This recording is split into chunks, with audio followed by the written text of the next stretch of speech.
श्री सीतारामचंद्र भाई नाम श्रीमद् वाल्मीकि रामायण प्रथम खंड। अष्टम सर्ग। राजा का पुत्र के लिए अश्वमेघ यज्ञ करने का प्रस्ताव और मंत्रियों तथा ब्राह्मणों द्वारा उनका अनुमोदन। संपूर्ण धर्मों को जानने वाले महात्मा राजा दशरथ ऐसे प्रभावशाली होते हुए भी पुत्रों के लिए सदा चिंतित रहते थे। उनके वंश को चलाने वाला कोई पुत्र नहीं था। उसके लिए चिंता करते करते एक दिन उन महामनस्वी नरेश के मन में यह विचार हुआ कि मैं पुत्र प्राप्ति के लिए अश्वमेघ यज्ञ का अनुष्ठान क्यों न करूं। अपने समस्त शुद्ध बुद्धि वाले मंत्रियों के साथ पराशर पूर्वक यज्ञ करने का ही निश्चय विचार करके उन महातेजस्वी बुद्धिमान एवं धर्मात्मा राजा ने सुमंत्र से कहा, मित्रवर, तुम मेरे समस्त गुरुजनों एवं पुरोहितों को यहाँ शीघ्र बुला ले आओ।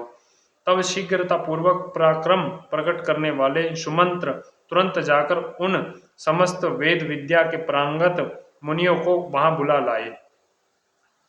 सुयज्ञ वामदेव, जवावली, कश्यप, कुलपुरोहित, वशिष्ठ तथा और भी जो श्रेष्ठ ब्राह्मण थे, उन सब की पूजा करके धर्मात्मा राजा दशरथ ने धर्म और अर्थ से यह मधुर वचन कहा। महर्षियों, मैं सदा पुत्र के लिए विलाप करता रहा हूँ। उसके लिए बिना इस राज्य आदि से मुझे सुख नहीं मिलता। अतः मैंने यह निश्चय किया है कि मैं पुत्र प्राप्ति के लिए अश्वमेध द्वारा भगवान का यजन करूं। मेरी इच्छा है कि शास्त्रोक्त विधि से इस यज्ञ का अनुष्ठान करूं। अतः किस प्रकार मुझे मेरी मनवांछित वस्तु प्राप्त होगी, उसका विचार आप लोग करें।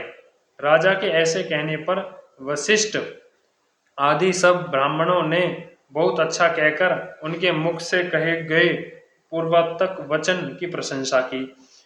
फिर वे सभी अत्यंत प्रसन्न होकर राजा दशरथ से बोले, महाराज, यज्ञ सामग्री का संग्रह किया जाए। भूमंडल में ब्राह्मण के लिए यज्ञ संबंधी अश्व छोड़ा जाए तथा सरयू के उत्तर तट पर यज्ञ भूमि का निर्माण किया जाए। तुम यज्ञ द्वारा सर्वथा अपनी इच्छा के अनुरूप पुत्र प्राप्त कर लोगे, क्योंकि पुत्र के लिए तुम्हें हृदय में ऐसी धार्मिक बुद्धि का उदय हुआ है।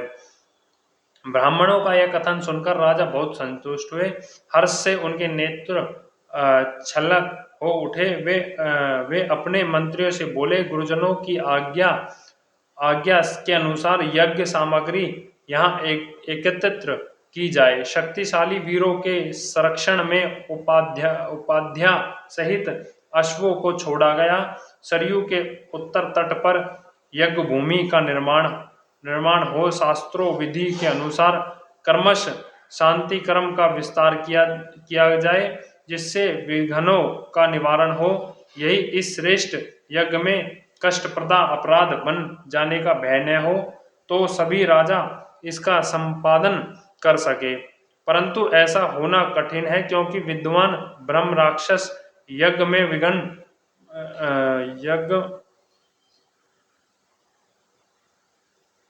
भूमि का निर्माण अनुसार